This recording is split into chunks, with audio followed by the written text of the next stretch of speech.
Hi ඔන්න ගොඩක් කාලෙකින් හොඳටම වැස්සල හැපු වෙලාවක මට හදිසියෙම යන්න මතක් වුණ ගමනක් මේ අපේ තාත්තගේ කොරටුව.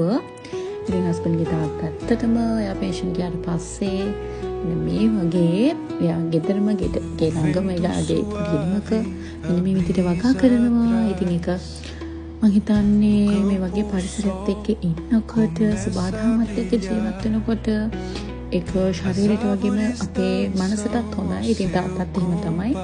හරි ආදරණීයයි. හරි ආදරණීය මිනිස්සෙක්. ඉතින් යාට කිව්ව කිසි ප්‍රශ්නයක් නැහැ. යාට තියෙන්නේ උදේ 7 වෙනකොට මෙන්න මේ කොරටුවට යනවා. ගහකොළත් එක්කම තමයි ජීවත් වෙන්නේ. ඉතින් කපනවා කොටනවා කියන්නේ මේ පොළව හොඳේ. සුද්ධ කරනවා ඒවා දැන් මේ ඇත්තටම ගහලා හොඳටම මඩ වෙලා තියෙන්නේ. මම හිමීට යන්නේ ඉස්සරහට ඉවරයි. ඉතින් මෙන්න මේ විදිහට බලන්න හරිම ලස්සනයි. මුකුණු වෙන්න තියෙනවා, කංකුම් තියෙනවා, ගොටුකොළ. ඉතින් හැම જાතියක්ම තාත්තා වගා කරලා තියෙනවා. අපිට ඕන වෙලාවට ගියා ෆ්‍රෙෂ් පිට කඩාගත්තා කෑවා. ඒක ඇත්තටම හරිම වටිනවා. බෙහෙත් ගහන්නේ නැහැ. අපි චුටි බබලට උනත් බය නැතුව අපිට දෙන්න පුළුවන්. ඒක ගෙදර වගා කරලා තියෙන නිසා. බලන්න ඒක පාටි දාලා හරි ලස්සනට හදලා තියෙනවා. එතකොට මේ දඹල තියෙනවා.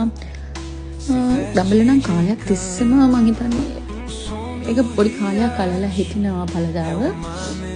එයා හරි ලස්සනට ඒවා හදලා තියෙනවා. මේ විදියට කොට ගහලා එතකොට කැකිරි බෝංචි ඒ වගේ ගොඩක් දේවල් මේ බැංකුක් මානේ එයාසේ මම හස්බන්ඩ් ගිහිල්ලා ඒව අරගෙන තාත්තට දුන්නා ගිහින් දාන්න කියලා වෙලට මෙන්න බලන්න මම මෙන්න මේක තමයි හදිස්සියේ ගියේ. ඉතින් ඔයගොල්ලන්ටත් පෙන්වන්න හිතුණා.